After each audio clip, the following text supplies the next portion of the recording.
오늘의 말씀은 마태복음 16장 15절에서 17절 말씀입니다. 이르시되 너희는 나를 누구라 하느냐? 시몬 베드로가 대답하여 이르되 주는 그리스도시요 살아계신 하나님의 아들이시니이다. 예수께서 대답하여 이르시되 바요나 시몬아 내가 복이 있도다. 이를 내게 알게 하니는 혈육이 아니요 하늘에 계신 내 아버지시니라. 아멘. 할렐루야. 사랑하는 성도 여러분, 삶의 시간을 구별하여 하나님을 예배하러 이곳에 오신 여러분 모두를 주님의 이름으로, 예수 그리스도의 이름으로 환영하고 축복합니다.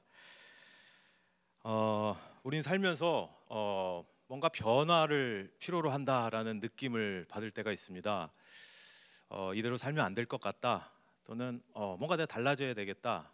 그 필요성은 알지만 쉽게 변화가 내 삶에 변화된 부분이 딱 정착되기는, 변화가 나의 삶에 익숙해지기는 매우 어렵습니다. 그래서 뭐 작심삼일 이런 말들도 있고, 뭔가 긍정적인 변화를 위해 내가 달라져야 하겠다는 생각은 분명히 하고 있고, 또는 나름 노력도 했던 적도 있고, 또 고민도 하고 있지만 막상 변화를 시도한다는 것은 쉬운 일은 아닌 것 같습니다. 이런 분들을 대상으로 실험을 한 재미있는 실험 결과를 오늘 설교 시작으로 한번 소개해드려 보고자 합니다. 변화가 필요한데 아직 시도해보지 못한 사람들을 대상으로 한 재미있는 실험인데요. 이 변화를 하긴 해야겠는데 막상 하자니 귀찮기도 하고, 뭐 잘 될까? 또 막상 하려니까 그냥 살던 대로 살지 뭐, 생긴 대로 살지 뭐 하면서 그냥 현상을 유지하는 쪽을 자꾸 선택하게 되고, 이렇게 양가적인 이런 상태에 머물러 있는 사람들을 대상으로 두 그룹으로 나누어서 변화를 도모해 보도록, 변화를 이렇게 촉진해 보도록 하는 실험을 한 것입니다. 한 그룹에서는 이 실험 참가자들, 변화를 고려하고 있는 이 사람들을 한 그룹에 모아놓고 이런 어떤 도움을 주었습니다. 조력자 한 명을 집어넣고, 그 조력자는 이 사람들에게 뭔가 변화를 할 수 있도록 조력하는 사람인데요. 이 그룹에서는 이 조력자가 이렇게 행동하도록 말을 합니다. 그러니까 조력자가 이렇게 하도록 명령받고 들어가 있는 거예요. 다 변화를 고민하고 있는 사람들인데 당신이 들어가서 이 사람들에게 이렇게 말하고 이렇게 행동하십시오라고 하는 어떤 역할을 부여받고 이 조력자가 한 그룹에 들어갑니다. 이 그룹에서는 이 그룹에 들어간 조력자는 이렇게 얘기합니다. 변화라는 게 당신에게 얼마나 중요한지 막 설명합니다. 그리고 변화를 해야 되는 중요한 이유들을 막 설명해 줘요. 듣는 사람 입장에서는 뭐 그렇지, 뭐 나도 저런 생각을 했기 때문에 변화하려고 했지, 공감하는 분도 있고, 뭐 이미 알고 있는 내용을 또 얘기하는 거기 때문에 뭐 끄덕끄덕 하면서 아무튼 듣고 있는 상황이에요. 변화를 왜 해야 되는지 강조성을 강조해서 얘기하고, 어떻게 하면 그런 변화를 당신이 달성할 수 있을지 방법에 대해서도 설명해 줍니다. 그렇게 한다면 당신은 분명 변할 수 있다라고 장담도 하고, 지금 당장 그 변화를 시도하라고 다그치기도 합니다. 이 첫 번째 그룹의 조력자의 역할은 뭐였냐면요, 변화를 고민하고 있는 사람에게 왜 변화하는 게 중요한지, 변화하면 어떤 것들이 이렇게 달라질 수 있는지, 넌 할 수 있다, 으쌰으쌰 기운도 넣어주고 당장 그 변화를 시도하도록 촉구하는 그러한 역할을 조력자로서 했던 그룹이었습니다. 다른 한 그룹에도 조력자가 들어가서 이 변화를 고려하고 있는 사람들에게 어떤 역할을 하는데요. 이 조력자는 좀 다른 역할을 부여받고 들어갔습니다. 절대 당신이 답을 알려주거나 변화를 하도록 충고하거나 조언하거나 하지 마세요. 다만 이 사람들이, 참가한 사람들이 스스로 이야기하도록 당신은 역할을 하셔야 됩니다. 이렇게 좀 다른 역할을 부여받고 들어가게 됩니다. 그래서 이 참가자들이 변화에 대해서 이야기하도록 하는 그런 역할을 조력자는 해야 하는 것이죠. 참가자들로 하여금 변화를 왜 원하는지, 당신이 변화를 원하고 있다고 들었는데요. 당신은 왜 변화하려고 하십니까? 이런 질문을 하는 겁니다.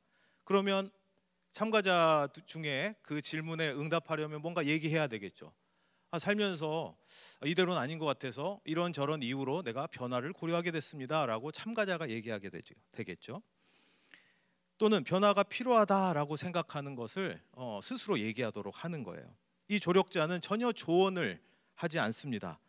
대신 이런 질문들을 통해서 그 참가자들이 하는 말을 듣고 경청하는 역할을 하게 되는 것이죠. 왜 이런 변화를 원하게 되었나요? 그 변화를 이루기 위해서는 어떻게 하실 계획이시죠? 그걸 그렇게 일상생활에서 변화를 시도한다는 것은 쉬운 일은 아닐 텐데, 그렇게까지 변화를 시도하려고 하는 이유 중에 당신이 가장 중요하다고 생각하는 3가지 이유만 한번 이야기해 보시겠어요? 이 변화를 이루어내는 것이 당신의 삶에 있어서 왜 그렇게 중요한가요? 이런 질문들을 하는 거죠. 그럼 그 질문에 대해서 참가자들이 왜 중요한지 얘기하고, 내가 왜 이렇게 중요하게 생각할까? 그 이유를 3가지를 떠올려서 고민해서 고심해서 얘기하게 되고 하는 과정이 일어나게 됩니다. 이런 얘기가 충분히 무르익었을 때 마지막에 이 조력자는 이런 질문으로 마무리를 합니다. 자, 그럼 당신은 이제 무엇을 할 계획이신가요? 무엇을 할 작정이신가요? 라고 질문을 하면서 이 그룹의 모임이 마무리가 되었습니다. 여러분, 이 두 그룹에 참여한 변화를 고려하고 있는, 고민하고 있는 그러한 동일한 어떤 마음의 상태인 두 그룹의 이 사람들이 그 그룹의 모임이 끝난 이후에 반응은 어떤 결과였을 거라고 예상이 되십니까? 첫 번째 그룹, 왜 변화해야 되는지 알려주고 변화의 중요성이 무엇인지 충분히 설명해주고 강조해서 이야기하고 당신은 할 수 있다, 이렇게 하면 당신은 변화할 수 있을 것이다라는 방법까지도 알려주고 지금 당장 변화를 시도해 보십시오라고 촉구하고 다그치기까지 했던, 지금 하지 않으면 안 된다라고 하는 뭔가 강력한 이렇게 소위 이렇게 이끄는 그러한 조력자를 만난 그룹.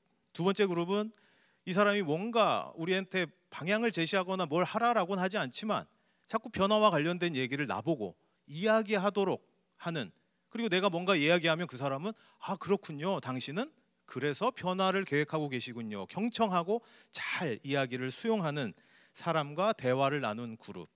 이 두 그룹의 그 결과 반응은 어떤 것이었을까요? 이거는 제가 지금 화면에 한번 보여드릴 텐데, 그 모티베이셔널 인터뷰잉이라고 하는 동기 강화 상담이라고 부르는 중독 상담 영역에서는 가장 중요한, 가장 대표적인 중독 상담 영역에서는 바이블이라고 부를 정도로 너무나도 중요한 또는 아주 기본적인 대화 방법, 대화 기법, 상담 이론입니다. 중독은 뭔가 내가 끊고 싶지만, 여기서 벗어나고 싶지만 벗어나지 못하는 그러한 늪과 같은 악순환의 고리에 빠져 있는 사람이 거기에서부터 변혁적인, 지금까지 내가 반복하는 것에서 완전히 벗어나야 되는 급격한 변화를 선택해야 되는 사람들이죠. 그것이 바로 치료고 회복인데, 이분들에게 변화와 관련된 동기를 어떻게 활성화하고 생겨나게 할 수 있을까, 변화를 선택하도록 도와줄 수 있을까라는 그러한 목표로 개발된 대화 기법이에요. 이 책에서 소개하고 있는 실험의 내용을 제가 소개해 드린 건데요. 결과를 말씀드릴게요. 첫 번째 그룹은 조력자로 하여금 조력자에게 내가 왜 변화해야 되는지 이유를 들은 사람들은 오히려 변화를 원치 않게 되는 상황으로 귀결되는 일이 훨씬 많았다라고 실험 결과를 소개하고 있습니다. 그 이유를 어떻게 분석하고 있냐면요, 사람들은 나에게 너 그렇게 계속 가면 잘못된 일이니까 바꿔야 돼, 너 변화하지 않으면 이런 일이 생길 거야, 변화를 해야만 해라고 충고받고 지적받고, 보통 우리가 전문 용어로 교정 반사라고 하는데요, 뭔가 내가 달라지지 않으면 잘못된 상황인 것처럼 지적받는 것 같은, 물론 조력자는 이타적인 동기에 그 사람을 위해서 얘기하는 것이지만, 이 교정반사, 내가 지적받고 내가 이렇게 해야만 한다라고 문제를 지적받는 이러한 식의 반응으로 나타나는 가장 대표적인 느낌은, 여러분 지적받으면 느낌이 어때요? 예, 기분이 더럽습니다. 네가 뭔데? 나도 알거든. 나도 고민 많이 했어. 내가 더 많이 고민하면 했지 네가 더 많이 할까? 제가 상담 현장에서 정말 어려운 문제 가지고 온 분들 앞에서 조금 잘난 척 하잖아요. 어떤 느낌인지 알 것 같다고 제가 추측하잖아요. 그분들 표정에 써 있어. 네가 내 마음을 알아? 네가 나처럼 치열하게 고민해봤어? 죽을 뻔한 경험 있어? 이런 거 말이죠. 예. 그러니까 뭔가 이렇게 교정반사적인 느낌, 문제를 지적당하거나 제가 마치 모든 걸 아는 것처럼 이야기하는 상대방 앞에서 이분들은 기분이 나쁘다는 거예요. 그리고 때로는 수동적이거나 방어적인 태도로 바뀐다는 겁니다. 왜? 지적당하니까.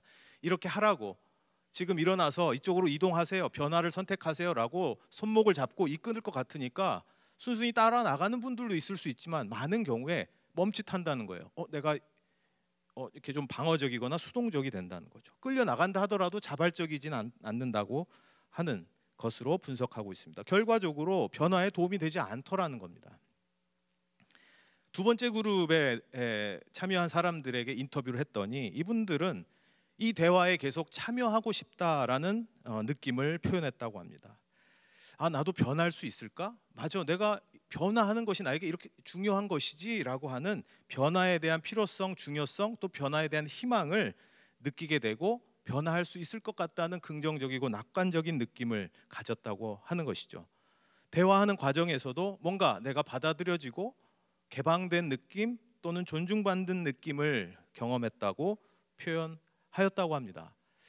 이렇게 두 그룹으로 나누어진 실험 결과를 여러분께 한번 소개해 드렸는데요. 아까 화면으로 보여드린 이 동기 강화 상담, 모티베이셔널 인터뷰잉이라고 하는 이 대화의 핵심 원리는 자신이 스스로 변화에 대해 고민하고 뭔가 내가 과거에 했던 것을 기억해내고 그것을 고백하는, 내 입으로 내가 말하는 그 대화들, 이것이 실제 내가 지금까지 하지 않았지만 변화된 새로운 행동을 실행하게 하는 강력한 내면의 내적 동기를 형성하게 된다는 원리를 증명한 이론이에요. 아까 다시 한번 보여주시겠어요? 제가 아마존에서 캡처한 사진인데 맨 위에 뭐라고 써 있냐면, 앞에 사진, 아까 책 소개 PPT 잘 안 보이실 텐데 위에 보면 42만 5천 이상 프린트 됐다. 이게 이제 뭐냐면, 여러분은 잘 모르지만요, 이쪽 영역에서는 40여 개 국가 이상의 번역이 됐고 많은 상담 현장에서 이것들이 사용되는, 교재로 사용되고 있다는 거예요. 그리고 이 윌리엄 밀러라는 사진에 있는 학자는요, 세계에서 최고로 피인용 지수가 높은 과학자로 상을 받은 적도 있어요. 피인용 지수라고 하는 건 뭐냐면, 이분이 이 책 또는 이와 관련된 논문을 출판한 것을 다른 학자들이 엄청나게 인용했다는 거예요. 밀러라는 박사가 모티베이셔널 인터뷰잉에서 이렇게 말한 것을 근거로 자기 논문의 논리적 근거를 이렇게 인용해서 쓰고 있다는 거죠. 그게 굉장히 많은 과학자들이 가장 최고로 권위 있는 하나의 상으로 받아들이는 그러한 최고 인용지수상, 이런 상을 이분이 수상하기도 했죠.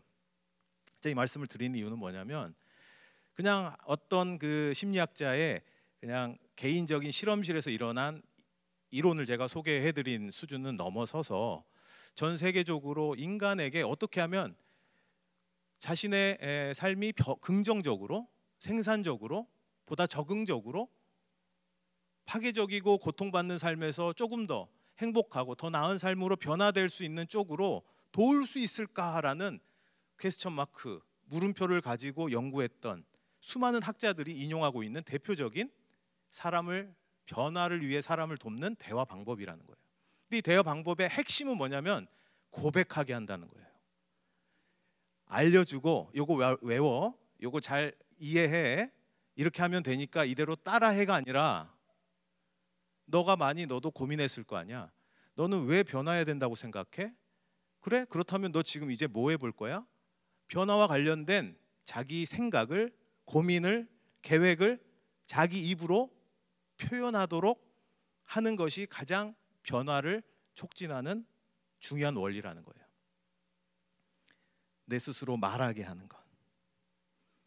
근데 저는 이렇게 뭐 과학의 영역, 학문의 영역에서 인간의 마음, 또 인간의 행동, 또 인간을 돕기 위한 여러 가지 원리나 이론들을 공부하거나 가르치거나 할 때마다 깜짝깜짝 놀라는 건 뭐냐면요, 이 사람들이 이렇게 어렵게 연구해서 가설도 만들고 이걸 근거를 쌓아서 이론도 만들고 이걸 또 계속 실증적 연구를 통해서 많은 어떤 근거, 원리를 근거를 토대로 사람들에게 알리고 소개하고 하잖아요. 어떨 땐 좀 허무할 때가 있습니다. 성경에 다 써 있어.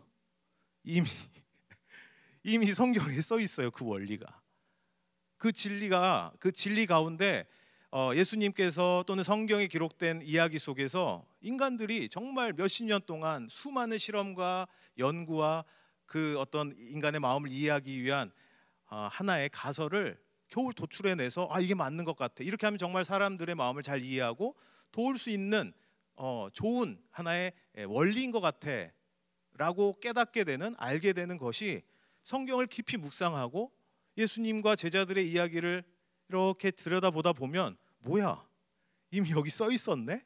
라고 하는 다소 허무한 느낌이 들 때도 있습니다.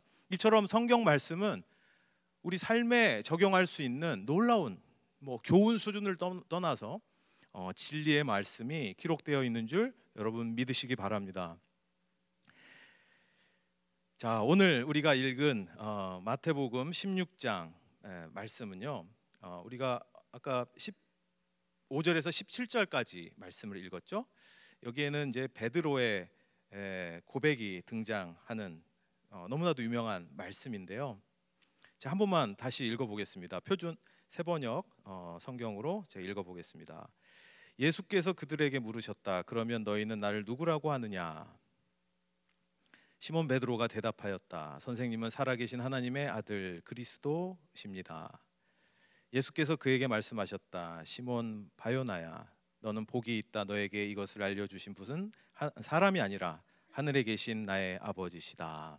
아멘. 오늘 이 본문 말씀입니다. 저는 이 말씀을 들으면서 왜 고백이 인간의 삶에 강력한 어떤 능력, 힘을 가지고 있는지를 이미 성경에 쓰여 있다라고 제가 다시 깨닫게 됐고, 그렇구나. 인간의 마음에 강력한 변화를 촉구할 수 있는, 달라진, 거듭난 새로운 삶을 살 수 있게 하는 가장 강력한 힘을 가진 것 중에 하나가 바로 이 고백이구나라는 것을 깨닫게 되었느냐면요, 제가 한번 여러분께 질문 드려보겠습니다. 자, 여러분, 너무 긴장하지 마시고, 이 상황이 상황인지라 그냥 여러분 혼자 대답하세요. 여러분은 여러분에게 예수님은 누구입니까? 누구십니까? 이런 질문을 드려볼게요. 또는 여러분에게 예수님은 어떤 분입니까? 예수님은 여러분의 삶에 중요한 분입니까? 그렇다면 왜 내가 중요한 분이라고 예스라고 이야기했는지, 고백했는지 그 이유를 세 가지만 이야기해 보시겠습니까? 다른 사람이 뭐라고 이야기하는 것은 이 질문 앞에는 중요하지 않습니다. 물론 성경에 등장하는 베드로의 고백, 또 내가 설교 시간에 또 기도 가운데, 찬송 가운데 내가 고백하겠죠, 주변 사람에서 또 찬송 가사에서 듣게 된 많은 예수님을 찬양하는 노랫말 또는 그런 글귀들 또는 여러 표현들 내가 참고하고 나에게 영향을 줄 수도 있겠죠. 하지만 이런 것들을 참고하고 경청해 볼 필요가 있겠지만, 우선 내 안에 있는 예수 그리스도에 대한 나의 고백이 무엇인지, 내 입을 통해 고백되는 예수님에 대한 이야기가 무엇인지가 핵심입니다. 여러분, 우리가 그리스도인, 크리스찬이다라고 할 때는요, 내가 내 입을 통해서 고백할 수 있는 예수님에 대한 고백이 있어야 된다고 저는 믿습니다. 예수님이 십자가에 달려 돌아가셔서 모든 인류의 죄를 대속하셨다고 교회에서 들었어요. 듣는 것까지 참 좋아요. 근데 거기서 멈추면 안 돼요. 그 예수님이 내 삶에 어떻게 적용되어서 그 질문을 받았을 때 당신에게 그럼 그렇군요. 역사 속에 성경에 기록된 예수님은 그런 분이군요. 당신에게 예수님은 어떤 분입니까? 당신에게 예수는 누구인가요? 라는 질문 앞에 여러분은 여러분의 고백으로 예수를 고백할 수 있어야 된다는 겁니다.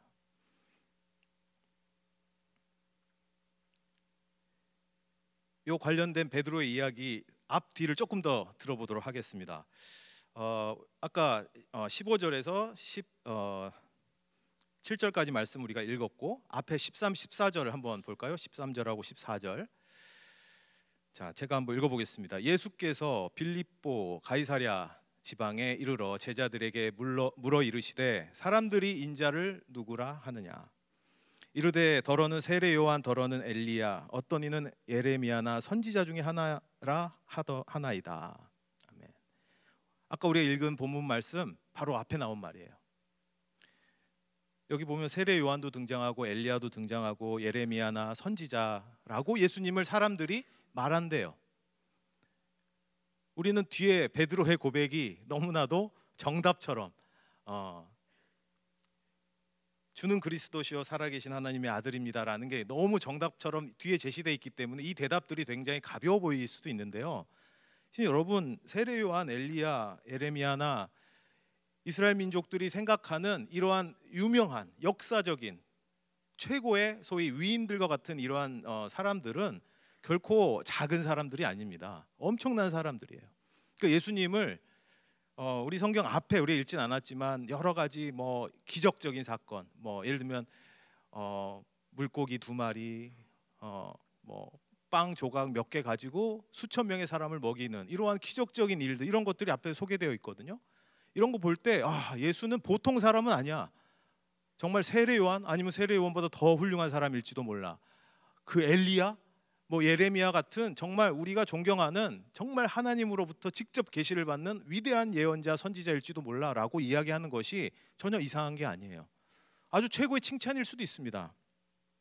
그럼에도 불구하고 예수님은 나를 그렇게 성경성에 등장하는 위대한 인물로 여길 정도로 나를 존중하는구나, 존경하는구나, 꽤 대단하게 나를 생각하는구나, 여기에 관심을 가지신 게 아니라 바로 이어서 오늘 본문 말씀처럼 이르시되 그러면 너희는 나를 누구라고 하느냐? 예수님은 저와 여러분이 당신을 어떻게 고백하고 있는지에 관심이 있으신 거예요. 다른 사람이 뭐라고 하더이다, 예수님은 참 좋은 분이라고 하던데요, 그렇구나, 너는 나를 어떻게 생각하느냐? 내가 나에게 예수님은 어떤 분이라고 고백하려면 여러분 삶에 예수님과 관련된 에피소드가 있으셔야 돼요. 그렇지 않나요? 나는 모르겠는데, 나는 개인적으로 그런 경험은 없는데 간접 경험이죠. 누가 그렇다던데요? 설교 시간에 목사님이 그렇대요. 예수님은 그런 분이래요. 이런 분이래요. 우리 엄마가 이런 예수님 간증을 하시던데 예수님 참 좋은 분 같아요. 그렇구나. 그러면 너는 나를 누구라고 하느냐? 끊임없이 우리에게 질문하신다는 겁니다. 근데 이 영적인 이러한 고백은 우리가 지식만으로 또는 인간적인 노력만으로 딱 하고 떠올라서 되어지는 것은 아닌 것 같기도 해요. 왜냐하면 아까 예수님께 베드로가 고백한 주는 그리스도시와 살아계신 하나님의 아들입니다라고 고백한 이후의 말씀을 조금 더 보면요, 한번 보여주시겠어요? 네. 그래서 17절에 이렇게 기록되어 있죠. 예수께서 대답하여 이르시되 바요나 시몬아 내가 복이 있다. 그런데 이 고백을 할 수 있게 한, 이를 내게 알게 한 이는 혈육이 아니요. 아까 표준 세번역 성경에서는 사람이 아니요 하늘에 계신 내 아버지이시니라. 여러분, 우리가 이런 고백을 할 수 있게 된다는 것은 내 힘으로, 내가 똑똑해서, 내가 잘나서, 내가 지식이 많아서, 누가 가르쳐줘서 할 수 있는 게 아니고 내 안에 계신 하나님께서 여러분에게 깨닫게 하시고 기억하게 하시고 고백할 수 있게 하시는 온전히 하나님의 은혜라는 겁니다. 하나님께서 주신 것이라는 거예요. 고백할 수 있게 해 주신 것이라는 겁니다. 그러니까 여러분, 어떤 은혜를 구해야 되겠습니까? 우리가 기도할 때 우리가 구할 것도 참 많죠. 하나님, 이런 것도 좀 도와주세요, 해결해 주세요, 이런 문제들 하나님께서 고쳐주세요. 근데 반드시 여러분 이런 기도 하셔야 될 것 같아요. 내 안에서 예수님을 고백할 수 있는 은혜를 주세요. 내 입술로, 내 영이 하나님을 고백할 수 있는, 예수를 그리스도로 고백할 수 있는 은혜를 주세요. 그러면 어떤 일이 일어나냐면요, 18절 19절 말씀 볼까요? 또 내가 내게 이르노니 너는 베드로라. 내가 이 반석 위에 내 교회를 세우리니 내가 천국 열쇠 음부의 권세가 이기지 못하리라. 내가 천국 열쇠를 내게 주리니 내가 땅에서 무엇이든지 매면 하늘에서도 매일 것이요 내가 땅에서 무엇이든지 풀면 하늘에서도 풀리리라 하시고. 아멘. 우리의 예수님에 대한 고백은 하나님께서 은혜로 주신 것입니다. 하나님께서 우리로 할 수 있게 하신 것입니다. 전에 믿어지지 않던 성경 말씀의 어떤 이야기가 어느 순간 믿어지게 되는 겁니다. 이거 하나님의 은혜입니다. 그리고 그 은혜로 인한 이 고백은 엄청난 축복의 약속으로 이어지게 됩니다. 여기서 베드로가 천국의 열쇠를 받았다, 이런 이야기를 참 많이 하죠. 그리고 여러분, 그 유럽의 성 베드로 성당에 가면 이 열쇠 모양을 이렇게 형상화해서 그 성 베드로 성당에 이렇게 조각을 해놓기도 했죠. 그만큼 참 결정적이고 중요한 순간입니다, 베드로에게. 근데 이 베드로가 이 열쇠를 받게 되는 이 일이 뭐의 결과였느냐? 이 고백의 결과였다는 거죠. 저는 이것을 베드로만의 이야기로 국한시키지 않고 저와 여러분에게도 적용할 수 있다고 감히 생각합니다. 우리가 예수님을 나의 그리스도요, 나의 고백에 의해 하나님의 아들로 고백할 수 있다면 그것은 바로 우리 삶의 마스터키를 허락받는 엄청난 순간이라는 것이죠. 여러분, 마스터키가 뭡니까? 뭐든 열 수 있고 뭐든 잠글 수 있는 것이 마스터키 아닙니까?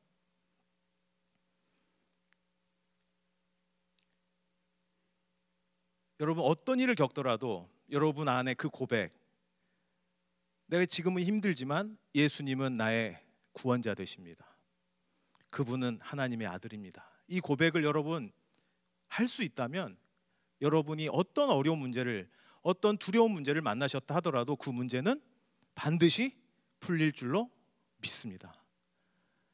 예수 그리스도를 고백함으로 얻은 그 마스터키는 여러분의 삶의 어떤 문제도 풀 수 있도록 해주실 것입니다. 그런데 이 베드로가 계속 승승장구만을 한 것은 아니었습니다. 베드로는 또 한 번 예수님에 대한 고백을 해야 되는 결정적 순간을 이후에 맞이하게 됩니다. 언제죠? 바로 예수님께서 잡혀가시고 불법적 재판을 예수님께서 받게 되실 때 멀리서 지켜보며, 예수님께서 혹시 어떻게 될지 걱정해서 멀리 먼 거리에서 지켜보고 있었죠. 하지만 혹시 자기도 잡혀갈까 봐 인간적인 두려움은 누구나 느낄 수 있는 두려움이었겠죠. 그래서 멀찌감치 떨어져서 예수님의 재판을 지켜보고 있었습니다. 그런데 주변에 있던 사람들이 베드로를 우연히 보더니 이 사람 저 예수와 함께 다니던 제자, 그 중에 제일 눈에 띄게 예수님과 함께 돌아다녔던 그 베드로라는, 시몬이라는 사람 아닌가? 한 사람이 아는 척을 합니다. 그러니 주변에서 많은 사람들이 맞아 나도 봤어 라고 베드로에게 너 예수님과 어떤 관계야? 라고 묻게 됩니다. 마태복음 26장 72절 74절 말씀만 잠깐 보겠습니다. 이렇게 사람들이 묻자 베드로가 이렇게 대답합니다. 베드로가 맹세하고 또 부인하여 가로되 내가 그 사람, 예수님이죠, 알지 못하노라. 또 그럼에도 불구하고 사람들이 아니야, 너 분명 예수님하고 예수랑 같이 있었잖아 라고 추궁하자 74절에 마지막 세 번째로 이렇게 얘기합니다. 그가 저주하며 맹세하여 가로되 내가 그 사람, 바로 예수님을 알지 못하노라 하니 닭이 곧 울더라. 75절에 이에 베드로가 예수의 말씀에 닭 울기 전 내가 3번 나를 부인하리라 하심이 생각나서 밖에 나가서 심히 통곡하니라. 이렇게 기록되어 있죠. 주는 그리스도시요 살아계신 하나님의 아들입니다 라고 고백했던 베드로의 말이라고 믿겨지십니까? 나는 예수를 몰라요 라고 단순 부인한 것뿐만 아니라 저주하고 맹세하며 모른다고 했어요.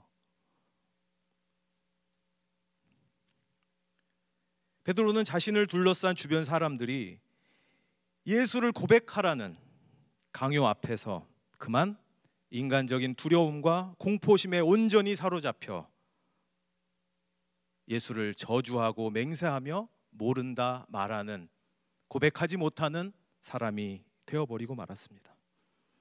결국 예수님께 완전히 등을 돌리고 저주하고 맹세하며 예수님을 모른다고 말한 이 베드로는 그 이후에 어떤 삶을 살았을까요?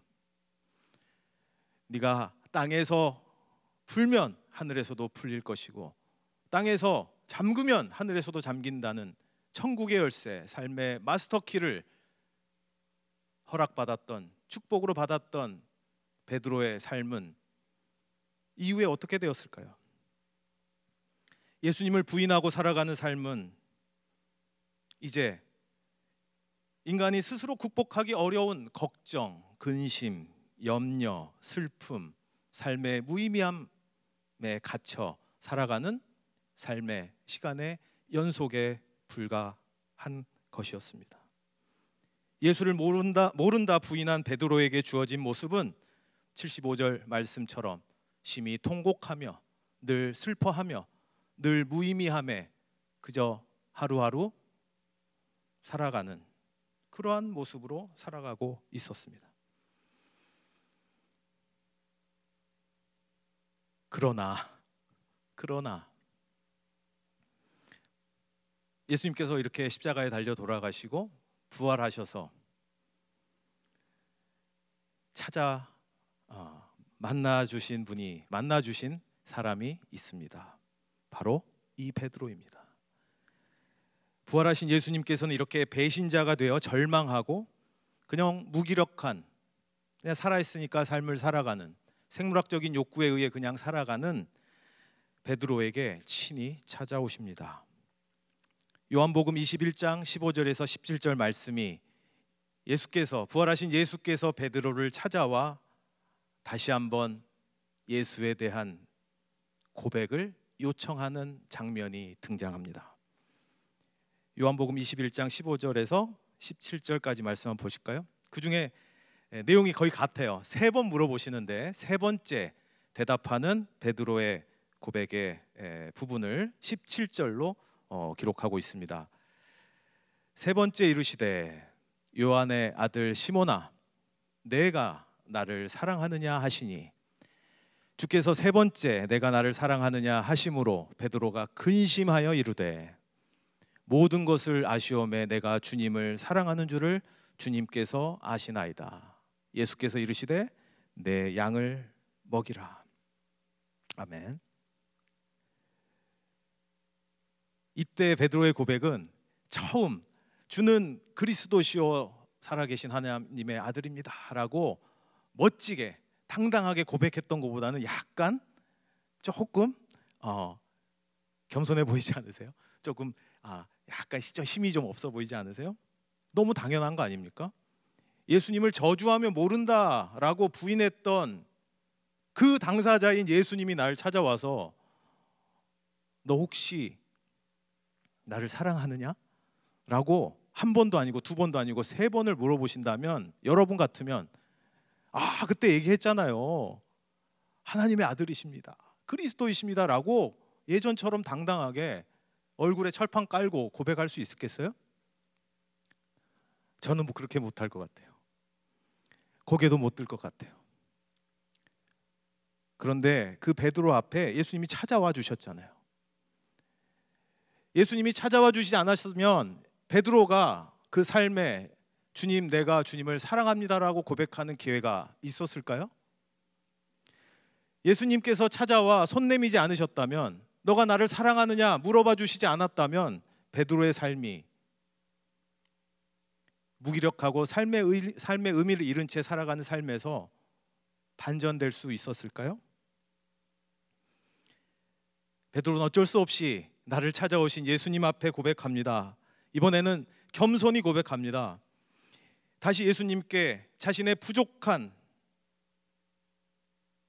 하지만 예수님을 사랑하는 그 마음을 고백하는 베드로의 모습을 오늘 요한복음 방금 읽은 21장 17절 말씀을 통해 확인할 수 있습니다. 이러한 수줍고 부족하고 겸손한 고백이지만 고민하면서 내가 예수님을 완전히 모른다고 부인했던 사람인데 도대체 예수님은 나에게 왜 그렇게 이 고백을 계속 요청하시는 거지? 주님, 내가 너무 부족하고 장담할 수는 없는데요. 하지만 아시잖아요. 저 주님을 사랑합니다 라고 수줍은 작은 고백을 고민 끝에 했을 때 예수님은 베드로에게 뭐라고 말씀하셨습니까? 예수께서 이르시되 내 양을 먹이라. 우리가 완벽해서 우리에게 사명을 주시는 게 아닙니다. 우리가 고백할 때 우리는 우리 삶에서 예수님께서 우리에게 주시는 삶의 사명을, 미션을, 의미를 발견하게 하시는 것입니다. 여러분이 예수님을 나의 개인적인 구주로, 나의 개인적인 삶에 있는 그리스도로 고백하시는 저와 여러분이 되십시다. 그때 비로소 우리는 그 그리스도 안에서 내 삶의 중요한 의미, 중요한 사명, 미션을 발견하게 될 것이고, 그것을 묵묵히 수행해 나가는 과정 속에 하나님께서는 우리를 삶의 마스터키를 주시고 어떠한 어려운 문제도 해결할 수 있도록, 견뎌낼 수 있도록, 극복할 수 있도록 도와주신다는 것을 여러분 믿으시기 바랍니다. 겸손히 예수님께 자신의 사랑을 고백하는 베드로에게 사도로서 내 양을 먹이라, 사도로서의 사명과 정체성을 부여해 주시는 이 감동적인 장면이 저와 여러분의 삶에 있어서도 반드시 이루어지시기를 주님의 이름으로 축원합니다. 이제 다시 묻겠습니다. 여러분, 당신에게 예수님은 누구입니까? 예수님은 어떤 분입니까? 남들이 얘기하는 거 말고 여러분 삶 속에서 경험된 여러분의 고백으로서 예수님은 어떤 분입니까? 당신은 예수님을 사랑하십니까?